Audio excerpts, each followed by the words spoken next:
États-Unis d'Amérique. 79e session de l'Assemblée générale des Nations unies. Le chef de l'État gabonais a pris part à l'ouverture du débat général. C-Web Info, 100% de l'information continue, 24h sur 24 sur 7, en cliquant sur cwebinfo.net. Aux côtés de nombreux chefs d'État et de gouvernement, le président de la transition, président de la République du Gabon, chef de l'État, le général Brice Clotaire Oligui Nguema, a pris part au débat général de la 79e session de l'Assemblée générale des Nations unies qui s'est ouvert ce mardi au siège de l'institution. Au cours de ce débat, dont le thème est « Ne laisser personne de côté, agir pour la paix, le développement durable et la dignité humaine des générations présentes et futures », les dirigeants du monde ont débattu sur des questions d'ordre mondial, notamment les changements climatiques, les inégalités, les crises sanitaires et les conflits entre les États. Excellences, Mesdames et Messieurs les chefs d'État et de gouvernement, Monsieur le Président de la 79e session de l'Assemblée générale des Nations unies, Monsieur le Secrétaire général de l'Organisation des Nations unies, distingués invités, Mesdames et Messieurs, à l'occasion de cette circonstance particulière, je voudrais m'acquitter du convenable devoir, celui d'exprimer mes encouragements au président de la 79e Assemblée générale des Nations unies, son Excellence Philemon Yang, et à tous les États membres pour la tenue de cet important sommet en marge de l'Assemblée générale. Comme tous ceux qui m'ont précédé, je voudrais remercier les coprésidents des négociations pour la réussite des présentes assises.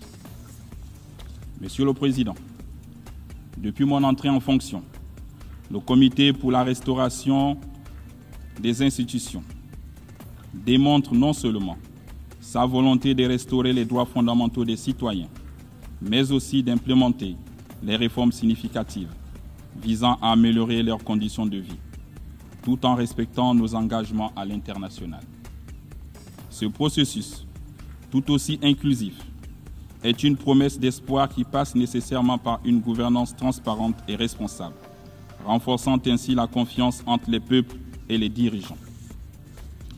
Cet esprit de restauration nationale n'obère pas notre attachement au multilatéralisme, que nous considérons comme un levier essentiel pour la paix dans le monde. En matière de paix et de sécurité, il apparaît évident, aux yeux de tous, que le Conseil de sécurité doit se réformer pour se mettre en phase avec les réalités et les exigences de l'heure. L'Afrique, qui est aussi le théâtre de cette conflictualité déplorable, doit également prendre une part active à ces réformes. Pour y parvenir efficacement, il me semble indispensable de réformer l'architecture financière mondiale en investissant massivement dans la réalisation des objectifs du développement durable. Dans le souci de ne laisser aucun pays à marge, il importe que tous aient un accès équitable aux ressources financières nécessaires. Cela implique un allègement de la dette et des opportunités de financement concessionnel, telles que la rétribution pour la préservation de nos forêts ou la conversion dette nature. La solidarité internationale implique aussi une coopération scientifique et technologique qui favorise l'accès aux données scientifiques et le transfert des nouvelles technologies. Monsieur le Président, plus de la moitié de la population gabonaise a moins de 20 ans. Celle-ci interpelle constamment les gouvernants sur les questions d'avenir.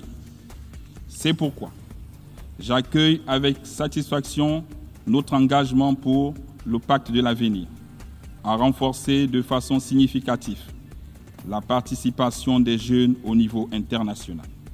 Un tel engagement exige un investissement conséquent dans le développement d'un écosystème éducatif international accessible à tous, donnant lieu à l'emploi et à l'entrepreneuriat. Monsieur le Président, distingués invités, Mesdames et Messieurs, je souhaiterais souligner que le pacte de l'avenir se réalise pleinement dans un élan de solidarité, d'action concrète et de pragmatisme. Dans sa marche sereine vers la félicité, mon pays, le Gabon, s'engage à jouer sa partition. Je vous remercie.